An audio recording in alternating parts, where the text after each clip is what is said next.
you know, I've watched a lot of Zoom presentations lately, and some of them tend to be more text and not very, you know, image laden. And I think that that's what most of us would like to see, you know, is a lot of different images that hopefully can, you know, help you be inspired and more creative or whatever. So this is mainly all images.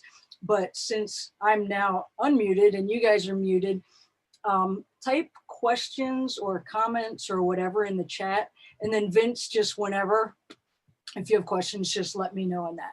So getting started, I just want to say that, you know, I know that each of us tend to navigate or gravitate towards different things photographically.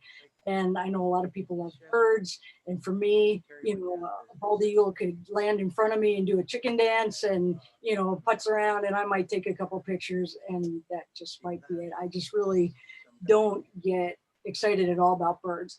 But if you put me near a waterfall or anything that's kind of rusty, abandoned, whatever, I absolutely love that. So I don't know what's up with that. I don't know if any of the rest of you feel the same way.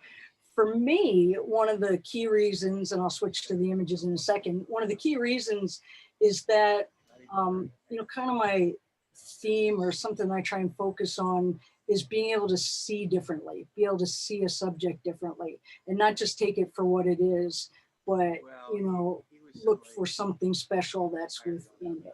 So that's kind of what we're going to focus on here. So what would you say, just as we get started and as I switch over, type in here, what would you say is or are the keys to creating a compelling image?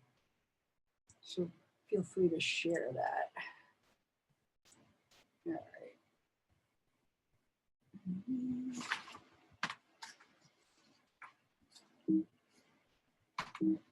Come on.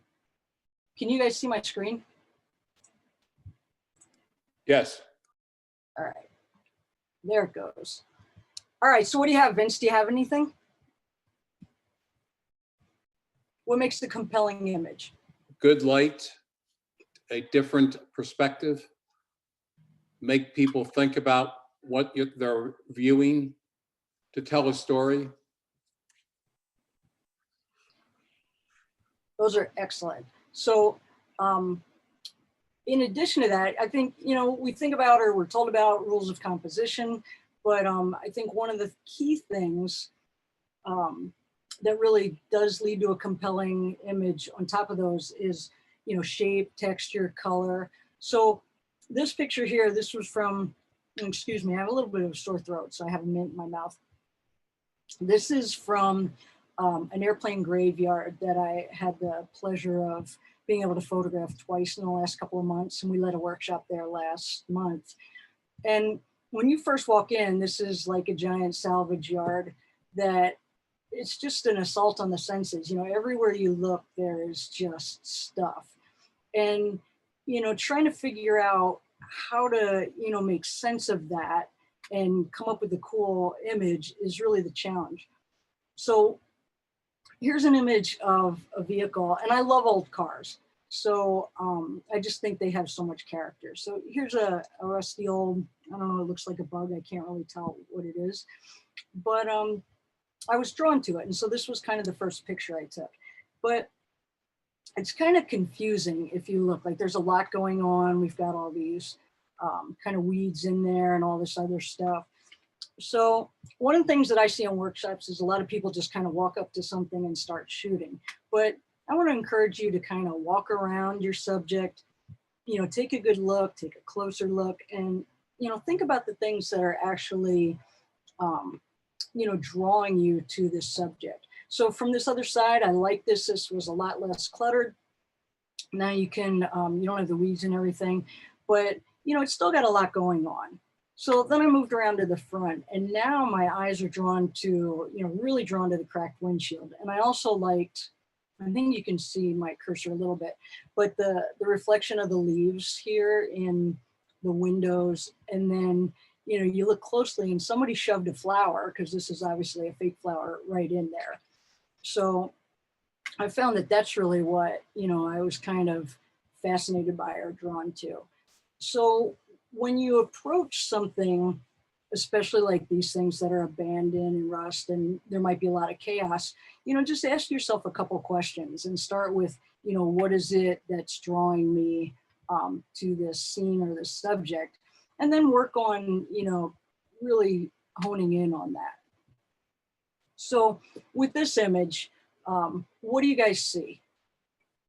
And I know that I can't see you, so I hope type some things in there. What do they see, Vince? No one said anything yet. I see a truck, but I'm drawn to the brightness of the green and the red trucks in the background, taking me away from the Mack truck in the foreground. Someone says a blue grill with a name and a dog. Okay. Oh, that's the dog. Okay, the Mack truck dog. So excellent. So the first thing that I see, and kind of what you saw, and then even the person said, I see color first. Like, it's not about this truck or that truck or whatever, but I just see all this color. You got the green and the red, and yes, you have the blue, and then what's going on here, and then the pretty green foliage. And by the way, if these look, the way I like to edit a lot of my abandoned stuff is like, I shoot them as HDRs and kind of merge them together. And I like that little bit of artsy look to them. So almost all of these are probably edited in Photomatix Pro, just in case anybody's interested in that. But the first thing that stands out in my mind is color. And that's absolutely a key to compelling images. So at this different salvage yard, I'm looking at this stack of vehicles, and one of the things that I see is just all the different colors in there. But now, and that's kind of a neat image, but could it be better? So as I'm staring at, and this was acres of these cars, I came across one that there's definitely something else going on here. The rest are just kind of stacked and smashed, and this one's kind of, smashed down in at an angle. And so, after looking at the big picture, then I find what draws my eye and gets me in closer. So look for something that is maybe a little different, has some special character, whatever it is, to just kind of tell a bigger story than just this massive pile of whatever. So looking here at this old truck, I love, I love everything about this truck, but I really love just the color scheme, and mostly all green. So it's mostly monochromatic there. And so I was just trying to focus in on just that smaller area without anything distracting around it. And then kind of going down to tires of a tractor that were aside of it. Again, it's pretty monochromatic, but I also like just the foliage and, with the contrast. So contrast is another thing that helps to give you some compelling images. So the contrast between the old tire and then the new growth there, but really bold color. I'm a person that loves color. So even though it might be moss or whatever on these tires, I was just drawn to the, the color, the yellow and the green and everything kind of mixed together, and the textures. While wandering around at the Colbertdale Railroad, I went to, one of the older trains, and there was just so much, beautiful color on this one train and all this chipping paint. And so again, just what really drew my eye was the bold color to this. And so I wanted to, mess around with that. But now as you really look, I mean, you have just all these amazing, patterns and textures going on in there. And so there are so many pictures within the pictures that you could be creating. And for this one, I was even, really close and kind of looking up. But you could try all different angles, try different compositions. I mean, just on one subject, especially something, that's as unique as this was, I could spend an hour easily. So again, just look for patterns and shapes and textures. Back to bold color. I don't know if anybody ever studies a color wheel, but if you look for contrasting colors that are opposite on the color wheel, they tend to really have a lot of pop. And the green offsetting from the red there just really, it's really visually eye-catching. on top of the fact that you have an old train and then just some neat vine growing on it. So, and with this one, you know, I was drawn again to basically complementary colors and just the blue versus the yellow. But then I started to, you know, see lines and then shapes and then all these textures. And so I wanted to compose in such a way that it just was all about that, the color and then the line shapes and textures. And then just this grill. So in this yard, this grill just had, and I don't know, cars, like, is this that it was painted so many different times or whatever, but just all those bold colors just really drew my eye. And so just tried to, you know, kind of focus in on those. And again, don't just shoot one way, but kind of move around, try a couple different angles. I think I obviously like it from the front better, and then you get a little bit more of the greens down here, which just was kind of neat.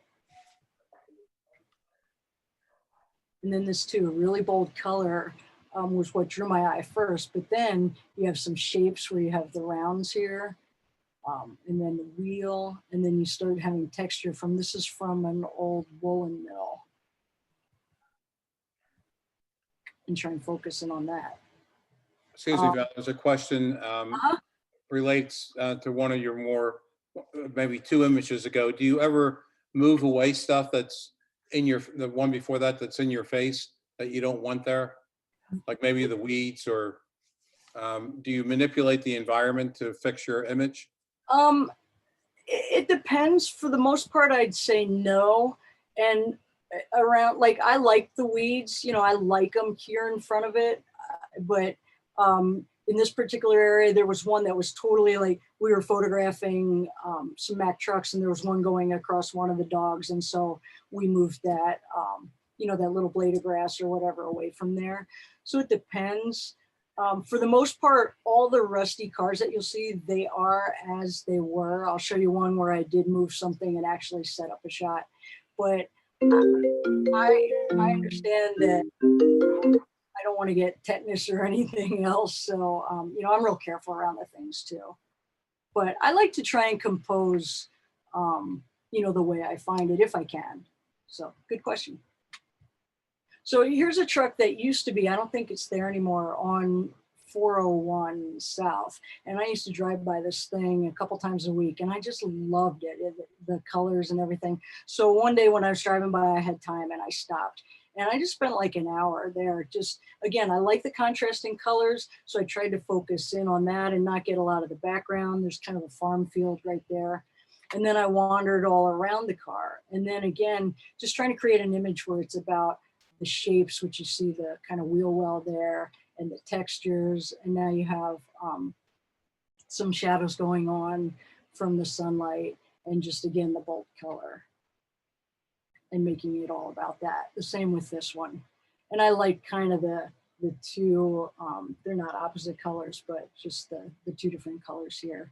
And again, here's a, you know, to that question, I could have brushed the hay or the old grass off this, but I kind of thought it helped to tell the story, because this is just an abandoned car in a field or in a junkyard, and it's, you know, this is what happens with it. For some other colors, so here is a graffiti pier, and just real, now I didn't look very closely, so I hope there's nothing obscene in this, but I was just really drawn to the color here. And so I tried to make the image just all about that and getting closer on it. And I have a little more graffiti, there we go. So this is just a beautiful bridge. And again, one of the things that drew me besides the color is that you have all this beautiful, you know, new trees and grass.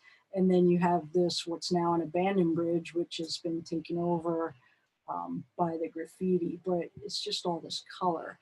And so I tried to focus in on that. And for this one, I actually used a wide angle lens and just kind of pointed down a little so that you could get a little more of the sweeping kind of leading lines in there. And, you know, keep out the sky, because again, for me, the image is about the color here. So, you know, again, this one colors, the shapes, the shadow there, the textures. So you have something like, we're back with the Mack trucks, and you have this truck, and there's just, this feels a little chaotic because there's so much going on with this truck. So, I'll stare at it for a little while until something really grabs my attention. And for me, I don't know if you can see my pointer, it was what was going on over here. So obviously I take a picture of the overall thing, but then I start moving closer. So I loved these, these shapes and patterns and the texture going on the side of it from all the peeling paint. And so that's what I focused in on. And now it's only since I put together this presentation that I really took notice to whatever this is right down here in the bottom right-hand corner, that I wish I had actually paid closer attention to that and, done some shooting of just that part of it, but I didn't. So, and then on the other side, the Mack, the doggy. So again, this was just all about, the texture and the moss and the colors, and it just really caught my eye, and I thought it was neat. Excuse me, Val, on the shot of the bridge with the graffiti, was that an HDR? Someone questioned, Jenny questioned about the look of the sky. I don't believe, let's see if I can get that to come up. That's the bridge near Ontalani Lake? It is. So this is not, this is the raw file. And I probably, maybe, just brought down the highlights. Okay. And, I love that the sky wasn't blown out. And I thought that was really, well, really you neat. could see it had some serious clouds. Like, I think there was a storm brewing. It wasn't sunny or anything. So I think that you included just the right amount of sky there. I thought it was perfect. yeah, thank you. All right. So yeah, when I find something, very colorful, I'll just walk all around, find the pieces and parts. You may think, and it's okay if you do, everybody has an opinion, whether this weed is in the way or not, but I kind of like that it had this little pink flower on it. So I just left it in there. Some of these have like spider webs and things going on. And I just think they add to, the character of this abandoned vehicle. So now here was a tree branch that definitely does bother me a little, but it was pretty big and there wasn't anything I could really do. And I wasn't, going to try and break things in this place that I was. Again, I want to be real respectful that it is someone else's property that I'm allowed to photograph on. But this particular truck, this was back at that airplane graveyard, and I just loved the color, and the hood was up and had some neat things going on. So I wandered around and, photographed different parts of it. So I like to have themes too when I'm shooting. This doesn't necessarily have anything to do with Beauty and the Broken, but photographing the names of the cars or the emblems or the hood ornaments. So I try and do that a lot. But this vehicle had so much just color and texture going on, and I just was seeing a bunch of different compositions. And I like to challenge, like when I do a workshop, I like to challenge people to not move until they've taken or come up with like 10 different compositions. And people roll their eyes at me, but it's not until the first 2, 3, 4 shots that you really start to, get to know the subject and start really looking beyond the obvious for the character. So, this can just give you a couple ideas of, I really wasn't hardly moving, and just different compositions.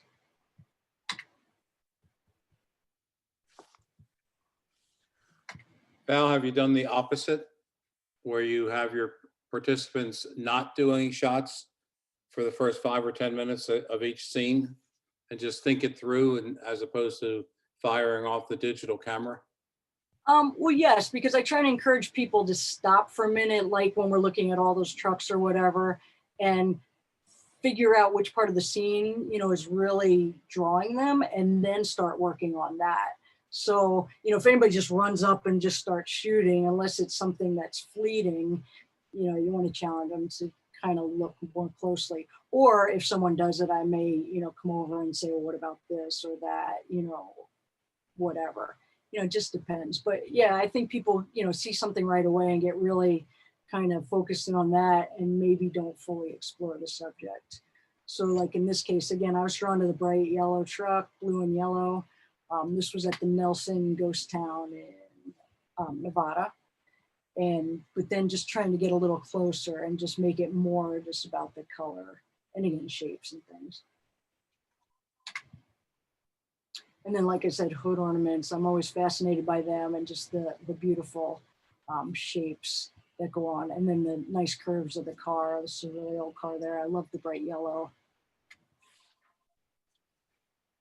So looking at this, so there was nothing I was going to do with this metal post, but I kind of like this view. I couldn't get to the other side of this truck. I think it was a truck. So I just shot that first, but I knew that that was going to bug me. So what else can I do? And so I found an angle that I can move in closer, and that this image has far more impact than this. So you start with something that you like, and I liked all these colors that were kind of mixed together here, and even the broken lights, but I definitely didn't like this pole. So keep working until I can get a clean view around it. But just look at all the cool texture and color there. With this one, when you're at a place with old cars or whatever vehicles, when you have broken windows, a lot of times they just have some really neat color and texture in them. So that's something that I look at. And you could even spend time just getting closer and closer. This is some old machinery that just really had different colors going. It was just pretty neat. I don't have any idea what the machines do. I think they're construction, but. So again, now you start seeing, besides the color, you have some neat shapes. So you just look closer and you see circles going on there. And then in here, you kind of have just some lines where you have, this little piece of a weed that's dropped there with all these kind of lines through it. And what aperture you use can help to tell the story as well. So in this case, I believe I was at f4 or 5.6, and I focused right here in the front. But if this would all be sharp, it might be a little more distracting. So where you focus on and what aperture you use can help to, keep the viewer's eye. So you want to pay attention to that. So I think, well, this is not the front of that grill. This is the back of a different truck. But again, this just really caught my eye with the blue and the different tones of that. And, I almost see two eyes here, and maybe I feel like this is maybe an elephant snout or something, but it just had some neat stuff going on. And so part of the mystery of it that could make it a little more compelling is the fact that you don't know what it is. You don't know what kind of vehicle or whatever it is. Again, just color, texture. Val, you're shooting on a tripod for most of these. This one everything that I did at the Nelson Ghost Town, I was on a tripod. For all of those Mac ones, I was not. And the ones that were prior to that were at or mixed in at the airplane graveyard, I wasn't either, because the vehicles were so tight together that you just could hardly get your body in there. In a lot of places you had to leave a camera bag and just shove yourself in. So when I can, I do. And then, especially if I want to use, F11 or F16. So I am a big tripod person. I joke that I have this rare talent that I can take a blurry image at over 1,000th of a second. So I'm not, if I want it really crisp, especially for macro, I want to use a tripod, but sometimes you just can't. So you have to go a little higher ISO. So you're doing handheld HDR? Yes. So I just put my camera on drive, continuous drive high, which I have. And then, generally I'll have it set to bracketing and it'll just fire off 3 together really fast. So I do make sure that I have a shutter speed that's maybe at least at 100th of a second so that there isn't much, much movement. And Photomatics is really good with even handheld shots, getting them together, unless you just really moved a lot. So, good questions. So, and a lot of times people get stuck with just shooting horizontal or landscape images, but you never know when a vertical might look better. And in this case, I think the vertical has a lot more impact than the horizontal, which is what I first shot. So again, you know, I like to challenge people to shoot both ways. But just look at all the different color there. And again, that's what's drawing the eye. So some of the contrast too, that's what catches my eye. So at Nelson Ghost Town, just this old car, bright green color against the kind of stark mountain and the blue sky. Just kind of, you know, thought that was a fun shot. And using a super wide angle lens up close, you know, gives it this bigger kind of rounded off perspective. This vehicle, I don't even know what it is, maybe an old delivery truck, but just the way it was situated in the weeds like, or in the woods like this, just again, caught my eye. And then the opposite in the colors with all the green and the orange. So, and this just had a lot of character to me. That's what grabbed me. So again, in the woods, these vehicles. One place that's very high on my list to get to is Old Car City down in Georgia. I've never had the, you know, the chance to get there yet, but there are a bunch of places where you can photograph vehicles in, you know, kind of in a natural setting that can be pretty neat. So again, the oranges against the greens, the bright yellows here with the greens, just really draw your attention. You take time to look closer and you might see a leaf that has fallen, so kind of yellow on yellow. And definitely all the cracked paint and the textures there. And again, just really kind of getting in close and finding what attracts you. I like that this ornament kind of mirrored the whole front of the car and included those together. And this, I have no idea what it is, but it is a piece of a plane. And I just looked down at my feet and, you know, you have all of these brown leaves, but then there was this, you know, kind of glowing blue and purple metal thing. So this is not going to be, you know, as Mike Moats might say, it's not a wall hanger, but it was just me trying to make a creative image out of something that I saw, which was cool colors, you know, in contrast between the natural and the metal there. And again, you never know until you try and see what you come up with. So another thing that makes for compelling images is light. Some of you said that, and then the light and the shadows. So, you know, I was playing around with some old rusty tractors and came across this one with this flower growing there. And I took a bunch of shots, but it wasn't until I moved around and, you know, and saw the sun casting this, you know, really cool shadow from the flower, that was the image that I really liked. So you want to watch for the play of light and shadows. Again, here the shadow kind of adds to it. You have the neat, you know, shape. It's got some texture, but I like the shadow as well.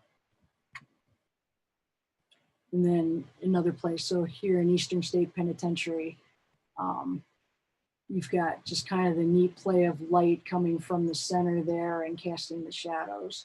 And then just the different shapes and the colors on the door. This section just kind of caught my eye.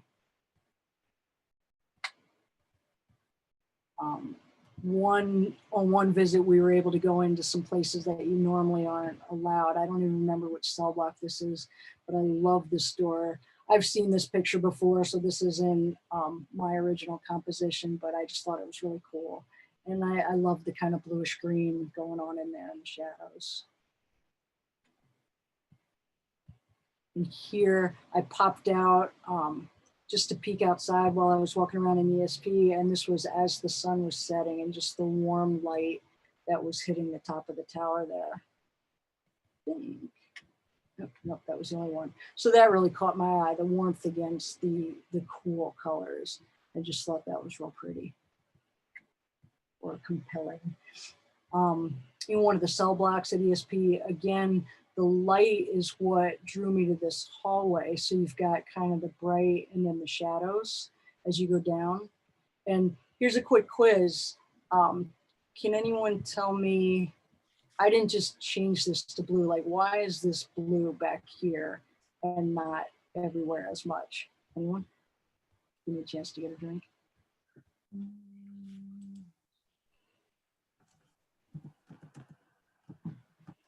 No one? Someone said, Bob Gross said tarps, and someone said tungsten white balance. Tungsten white balance is the winner. So there were, Ginny, go ahead, what? Ginny was, that was Ginny. Ginny, you're so smart. So yeah, there were a lot of tungsten lights going on there. And so I had set my white balance to that. And then this is really blue back here because this is where the daylight, the last light of the day was kind of shining in. So by all means, From you, Val. what's that? I learned that from you, Val. Oh, thank you. I'll send you the check later. So yeah, definitely play with your white balance, especially in abandoned buildings and things. That can really, have impact on your image to make it, I think, I like these kind of scenes where they're much cooler because that makes it feel more eerie. And if you've never been to Eastern State Penitentiary, it's supposed to be one of the most haunted places in the country. So, it gives that feel, or tries to. So, still talking about light. So the light, there was just a little sun patch kind of hitting right here in the center. And I thought that just really made it look kind of neat and popped on top of all the color and texture. This guy with just the light peeking through and just the little bit of shadows of the leaves there caught my eye. Val, what kind of f-stop do you use for an image like this? What would be your go-to? This one right here for this car? Yeah. F8 or 11, because I do want most of this scene, the trees and everything in focus. So I normally will always be at F8 unless I'm trying to, purposely do shallow depth of field. Excuse me.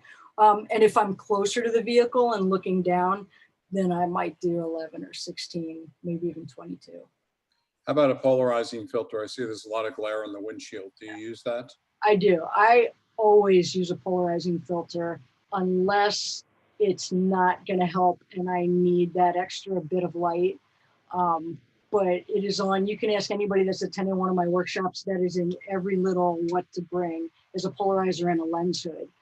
So I actually have one on every one of my lenses and then I'm never without. So yes, it makes a huge difference on cars. And in a lot of cases, you get terrible glares on the windshield and everything that could ruin the picture. So I always do. And then you have to remember to actually turn it and get it to do what you want it to do. But yes.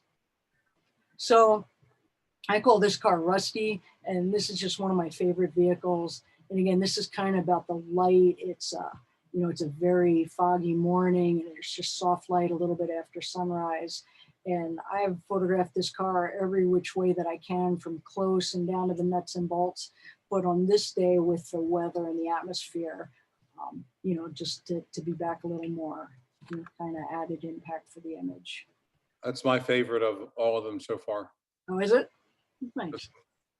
Yeah, now they put a big camper right aside of it, so it's harder to get nice angles of this car. So is that the one on that I've shot where I shoot my grandson?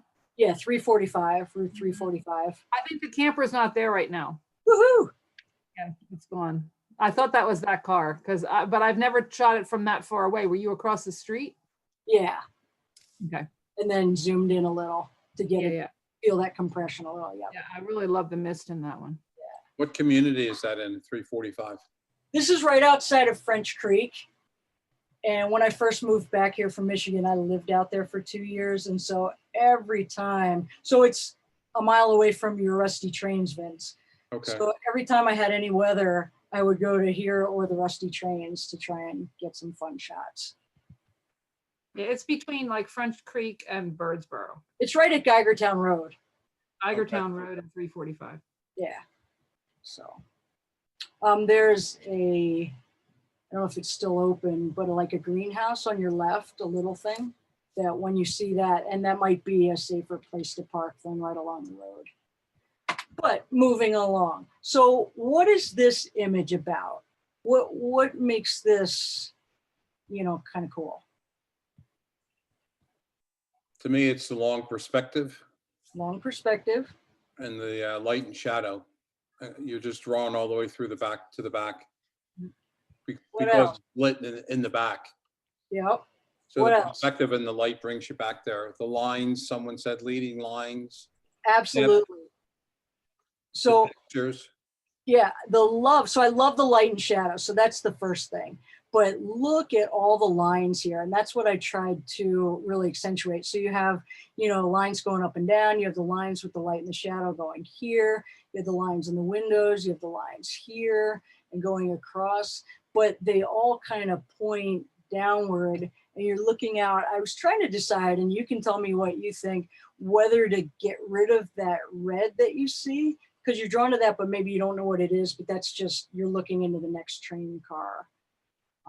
But I just love this image, and now it's like this train is either gone or hidden or that you can't access it.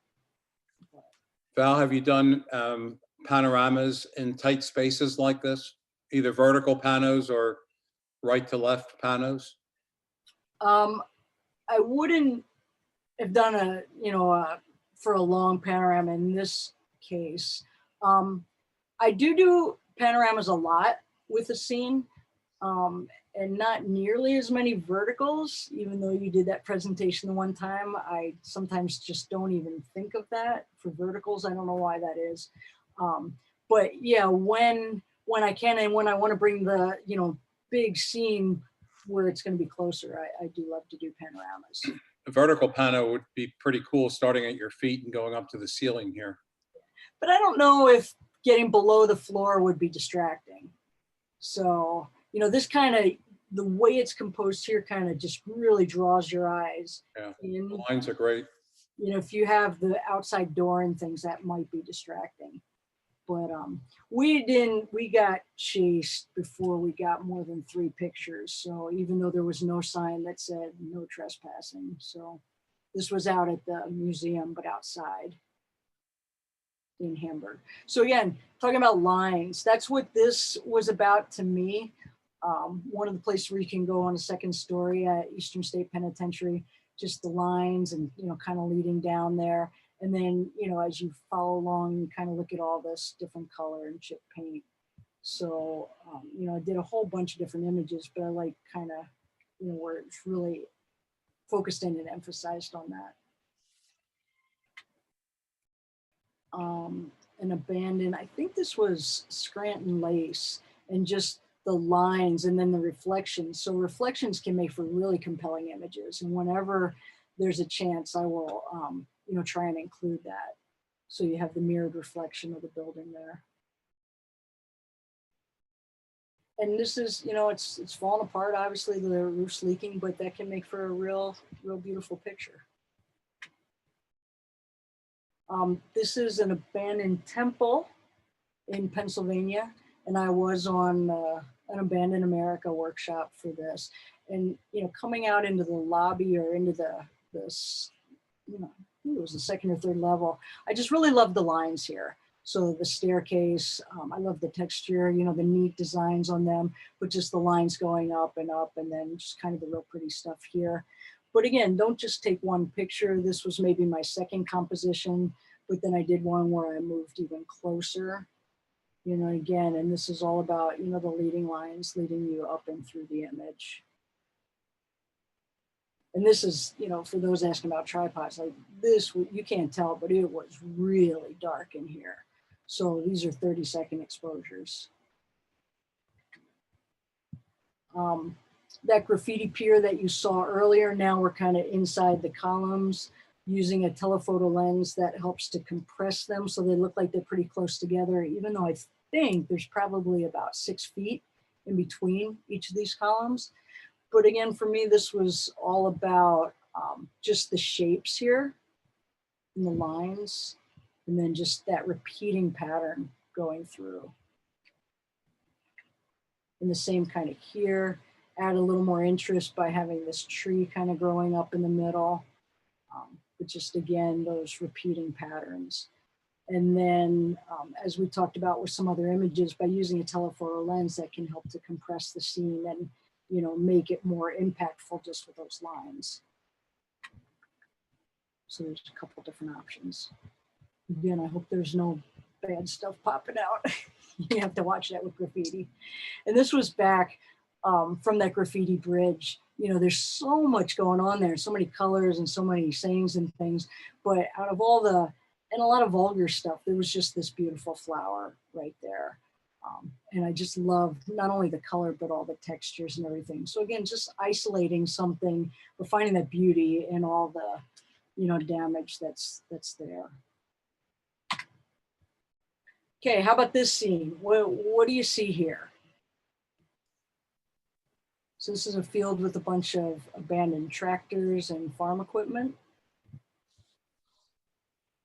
The bright sky is the initial attractor, but I keep coming back to the yellow red combo is really the main feature to me, and that's where my eye goes So repetitively. that's what drew my eye. So after this first scene, I thought this was kind of neat, and it almost reminded me of like a Ferris wheel. Although one of my friends said it looked like some torture machine, which I don't know. It just looks like an old kind of Ferris wheel. But yeah, Vince, this is what caught my eye. And it was all the circles. So And- again, I've got a lot of chaos here. I did like, so the blue and the green and the red and the yellow and all the colors. But if it's about that, then make it about that.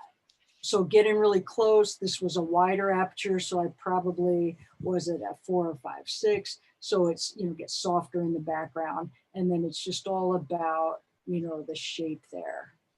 Several said they were attracted to the circles and the feeling of motion. Cool. See, they're all still awake and sharp so far. Abandoned, this was that same abandoned woolen mill.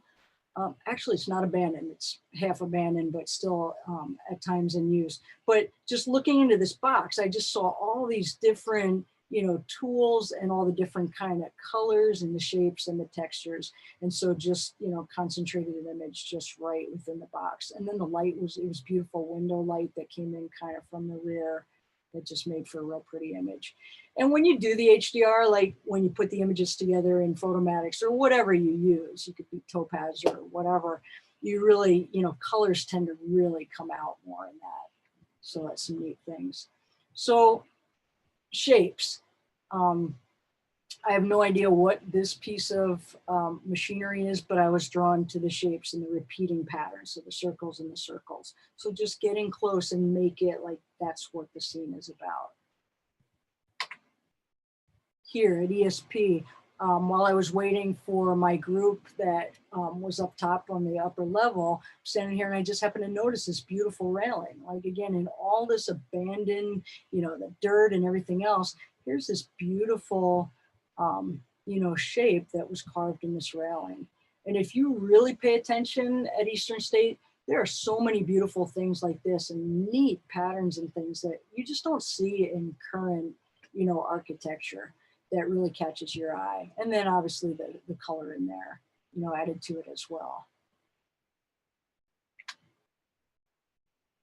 And this, I'm gonna guess that it's a spring, but for me, just what caught my eye was this, I don't know, would you call it moss or whatever, fungus, but just this neon green color, and then the sort of brownish orange of whatever that is, and just the texture and everything. So it caught my eye, the shapes and everything, just get in real nice and close to accentuate that. But as you can see, for me, it's a lot about color. Color is one of the first things that just really catches my eye. And then I move from there to what else is in the scene. So here's an old gas pump, I believe. You can look at it, it's kind of cool. You get in a little close, especially, you know, you may have noticed that in most of my images, I'm minimizing the sky unless the sky can, you know, add to it, because otherwise it really will kind of detract from, you know, the view. So, but here, looking at this, it was kind of, I was really drawn to whatever's inside here after, you know, the contrasting colors and the new and the old here, but just getting in closer than on the numbers. And then you've got, you know, everything else going on with spider webs and old leaves and everything. Val, are you minimizing your sky in camera or are you cropping it in post? In camera. Because if you include the sky, you're also, you know, going to have a an exposure that probably isn't right for your subject. You're probably going to be underexposed if you're including a lot of bright sky. So if it's bald, if it's gray, you know, I'm going to do everything I can to just eliminate it. But I do it there. Sometimes there are things that you might need to crop, and I probably crop this in a little bit, but for the most part, I'm doing it right in camera. And again, you know, like I mentioned before, I don't just come up and take one shot. You know, I look and I'm always crooked. You know, that's just me. I must have a shorter leg.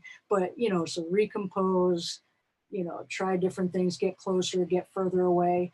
You know, 9 times out of 10, we aren't close enough. Our images lack, you know, that wow factor just because people don't know what they're looking at in the image. And so if you get closer, doesn't mean this is a great image, but you know that it's kind of about these cool numbers in this old gas pump. So, and for here, so it was about, first thing I saw was the shape, the neat circle, and that it was popped out, and then the colors. And then in here, this is in the historic Lansdowne Theater, which, you know, thankfully they are working on restoring. It's a 1920s era theater that Ginny can tell you, she's visited, used to live there, but we did a workshop there, and it's so beautiful. And if you just look closely at the details, you've got, you know, the patterns and textures and all different things going on there just in one of these poles. And I'll go back, I'll show you what a bigger, you know, bigger image of the place would look like. But again, here, just for me, the shapes, I see a lot of rectangles here. See some squares and rectangles here. So it's not just about, oh, this is, you know, a cell block in Eastern State, but what else is going on? And I see the repeating, you know, squares of the doors, you know, in the windows there. And so just tried to make a picture that was just about them. And then even closer, because again, I kind of think cracked glass is neat, as long as it's not my windshield. And then Vince, this is your trains that you had fun with a couple weeks ago or whatever. So this is just, I believe, some oil on the side of the engine. And just when the light catches it right, man, just look at the you know, the colors and the texture there. Gorgeous. Yeah, it's just, and it was just this one section on the one side as I'm walking around that, man, I just did so many different things. Like you could just be in close here and back further, just so much going on there. And it's just beautiful, again, to me. That doorway 2 shots ago, now maybe my favorite. This one? Yeah, that fantastic composition. Thanks. And that's, for me, like I've honestly been taking pictures more than 40 years. And so the, you know, all the fundamentals, you know, I have, but I'm always working on my composition. Like that's my biggest thing, because that really makes all the difference. You know, what is it about? Get rid of the distractions, you know, try and make it as compelling and different as you can. Yeah. Multiple layers, really nice. Yeah. And in this case, you know, I'm sure this train's been photographed thousands of times. It's right on the road. You can stop there. They don't care.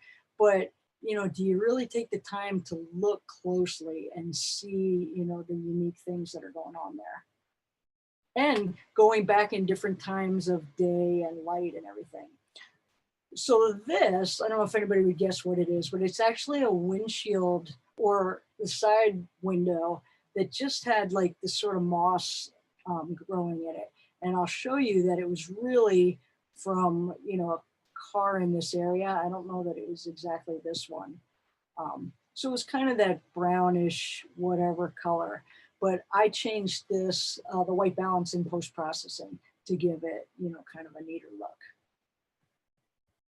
Most everything else is kind of as it was. Again, colors, textures, maybe somebody sees something else in there that we'll talk about in a minute. But just when something catches your eye, getting close. And here's where I played around a little. So this, I came upon this pickup truck and it had all this broken glass and it had this neat blue tint to it and just all the little texture in there. So I kind of got in close.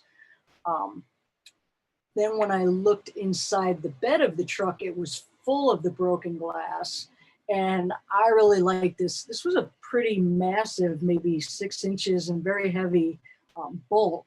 So I kind of moved it from being in a corner right in the middle of this, the glass, because I really love the orange against the blue. And that is very much, the vibrance is taken up a lot in Lightroom. But again, what I saw first was the, you know, complementary colors in there, and try to make an image out of it. And then I like to look for, you know, faces in things. So horn ornaments or emblems can be pretty cool with that. The texture, and we're getting towards the end here. But look at how that is just peeled back. So this is a little bit of a nice side angle to really accentuate that. If you're doing something like this, you probably want at least F8 or F11, you know, to get most of that sharp. Here's a contrast from the edge of that graffiti pier and then looking over to the Philadelphia skyline. So the newer buildings with the older and the graffiti. And then just one more from that graffiti pier. You know, everything kind of looked a mess like you see over on the left, but came around this corner and there was just this beautiful picture that someone very proudly autographed and everything. And I just thought, man, you know, that's what stood out to me there, the beauty of that image against everything else. Here we're in an abandoned asylum. So this is Penhurst Asylum.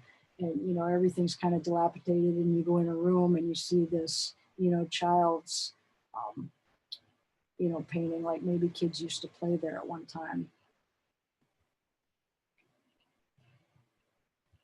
And just the outside of the building, how, you know, it's all kind of falling apart and how nature is starting to consume it.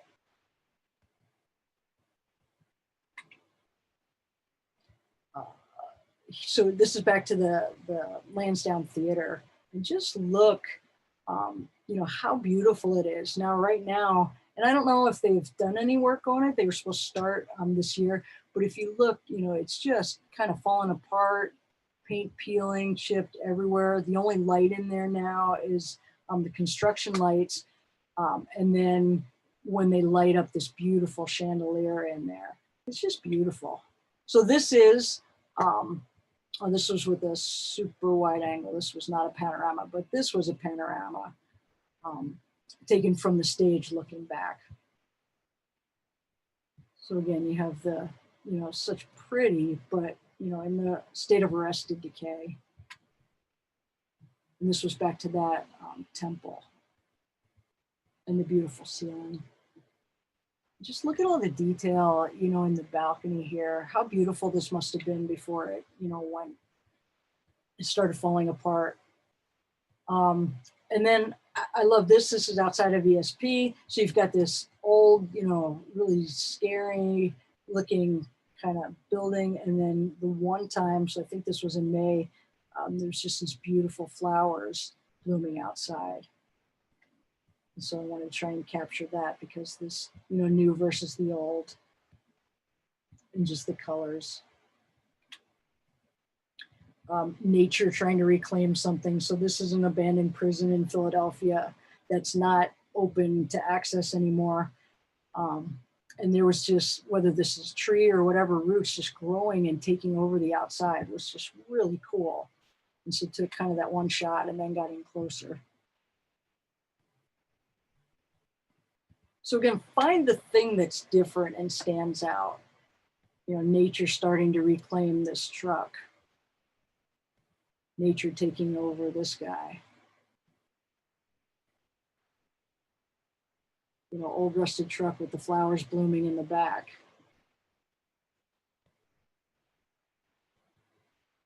More flowers just kind of blooming or growing through whatever this was. I think this was a tractor. You know, and maybe they're just weeds, but, you know, they're pretty. So, and I love the different colors there. So look for that kind of thing and just really kind of focus in on it. You know, the nice vines growing down from the blue here, the back of the blue truck. Contrasting colors here. And this is just like pieces of this car just sitting here in front of this mountain. So it just really caught my eye. Like there's no back to it. This is just the front, I think. And it's just kind of funny. But again, nature reclaiming some of these vehicles. And then here was a contrast where you see these kids' toys. Like you have Big Bird here, you know, with all these abandoned buses and things. So it kind of tells a story. And something where you have nature claiming it, you wonder what is the story here? You know, what does the whole truck look like? What did it used to do? Who used to own this? And now there it, you know, is kind of becoming buried.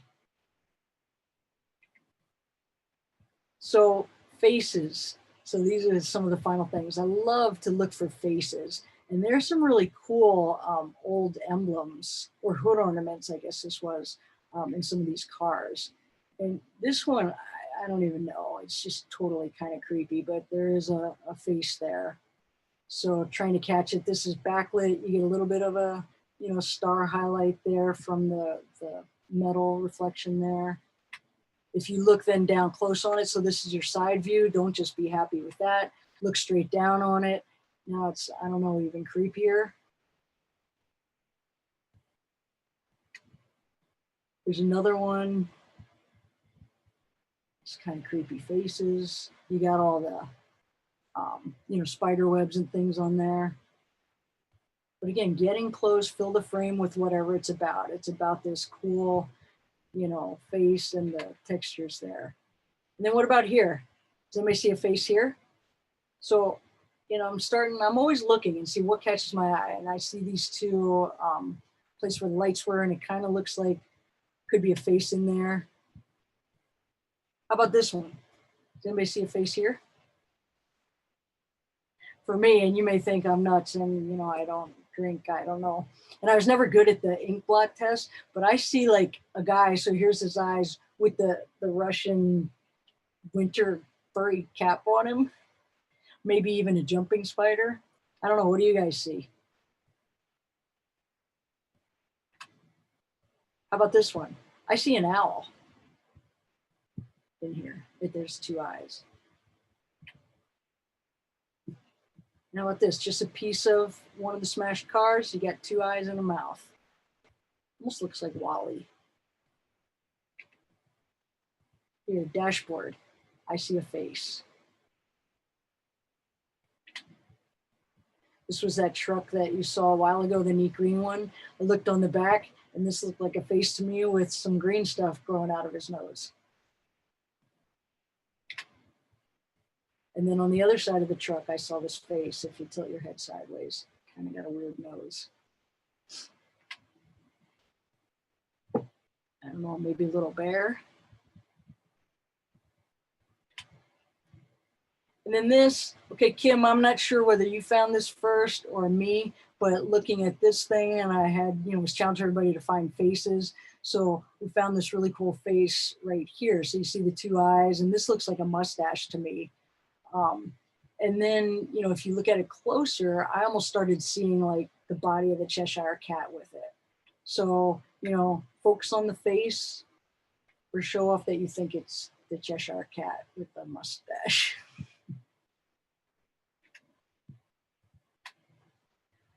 See a face here in the gauges. You see the face here, got two eyes and a big nose. See the face here and here and here. And once you see it, like, then you're like, you start seeing faces everywhere. Two faces, I call this the kissing cousins. Faces here, or face here. So it just gives you something to kind of focus on. You kind of see, you know, I see one here, but then I see this one kind of hidden in the back. And then this was at that airplane graveyard, and I thought this was just kind of neat, like part of, like, you know, I think like a headlight maybe. But then as I stared at it longer, I started to see kind of a face in there. And then sometimes you actually do find regular, real, live, beautiful things in the abandoned. So while shooting around the rusty trucks, this grasshopper or katydid, whatever he is, was kind of hanging out, just posing for me. And I loved the neon green of him. And then the last time we were at the place with all the Mack trucks, one of the group found this praying mantis. We spent some time photographing that. So that is all of the images. So anybody have any? Well, that was excellent, Val. I'll ask folks to take their mics off mute if they want to chime in and have any kind of discussion. It was really a very well done talk. Very impressive. And I just kind of focused on rust because, you know, there's just so many things within that you could really, you know, create cool images out of. When in buildings. Do you ever do any cutouts where you take your image, your car, your truck, and cut it out, mask it, and then layer it behind Ginny or in front of Ginny's moon or something similar to get rid of the background? I have a couple different, for whatever reason, I can't get them to work on my laptop, but I do for some presentations, change it up. So if I don't, you know, now. No, I don't mean I meant actually your photos of Oh, cars. no, I don't. So I was going to say, what, you don't like my background? Kim spent a lot of time hooking that up for me. I meant put one of those Mack trucks in front of Ginny's moon. I have not, because that would require like probably a Photoshop skill that I don't have, but I'm working on, but I don't. You don't have yet. Yeah. We need to work on that. Yes. But I think Val, I think from what I was seeing there, though, you like being able to see it in its environment. Yes. Even if you choose to crop in to take away the environment. If you do want the whole truck, it seems like you like seeing it within its environment. Right.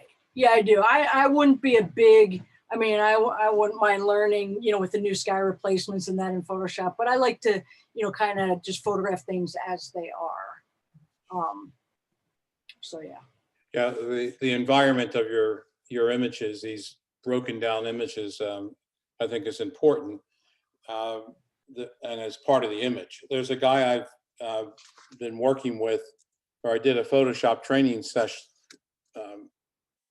many hours of sessions with him, Jim Zuckerman, and he's going to be talking to us I think in May. Oh, cool. And one of his real special areas is he goes to the giant classic car sales where they're selling for a couple million to $20 million. And then he cuts them out and then puts them in front of palaces and exotic places around the world. And his cut and paste in Photoshop is totally incredible. And it's primarily automobiles, but elegant, very expensive automobiles. I follow him, but that's just not my thing at all. Like, I already don't have time to do, you know, a quarter of the things that I want to do, and that would just be the next level. So So we got some real nice comments about the quality of your talk and the helpfulness of it, Val. So thank you. thank you, guys. How do you find your abandoned places, Val? A bunch of different ways. So I subscribe to a couple different newsletters, which I started right when I moved here just to get familiar with what's cool to photograph. So I subscribe to Uncovering PA, and well, he doesn't do a lot of abandoned stuff. That's where I find a lot of waterfalls and things. I subscribe to Only in Your State, Pennsylvania, and that's where I find out about a lot of neat museums and things. It's part of a meetup group. You know, I'm a member of a bunch of different meetup groups in the area that, you know, I don't get to go to a lot of things with different ones, but they do go to some neat things. So one of the Mack truck places someone else was going to. I'm like, oh, that is so cool. And I wasn't available that day, but then got permission to go there another time. So just following other people's work. I mean, I follow a ton of people that inspire me, and just keep track. In my Google Maps, I think I've showed Ginny, I have like thousands of places that I've seen from somewhere else, and just put it there, and if I can get there. So.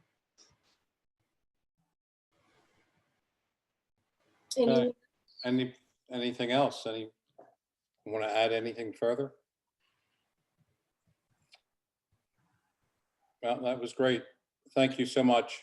Yeah, I would so also like to attest to the fact that if you ever go on a workshop with Val, she's a very good teacher, and she gives a lot of good hands-on help and the kind of suggestions, some of which you would hear tonight, but depending on where you go, Val's is a great teacher and well worth taking one of her workshops. well, thanks, Ginny. And I didn't want to make it a commercial, but absolutely, I'd love to have, some of you have joined me on workshops. We just have fun no matter what, but I really try and, teach you to see differently and just help in anything. And it's very diverse workshops that we do. 1 minute might be flowers, the next week could be rust. So by all means, if you're not following me on Facebook or on my website, I can type that in. Well, it was in the information Vince had anyway. So I'd love to have you join. Yeah, I'd love to have you join me. So thanks, everybody. All right. Thanks all. Good night. Thank you. That was wonderful. See you next week. Very good Good job. presentation. All right. Thanks, guys. Take Yeah. care. Thanks, Valerie. Great job, Val. Thanks, Vince. Yeah. Yeah, thanks, Take care. Vince. Hey, any board members that are still on, if you haven't responded to Wednesday night's poll, please do. So I know you're coming. Because right now we only have 3 people responding. So please do that. I think I lost most folks. I'll get on They it right bailed. away from now on. They bailed fast, but yeah. All right. Good night. Okay. night. Good Good night. night. See you Wednesday. See you.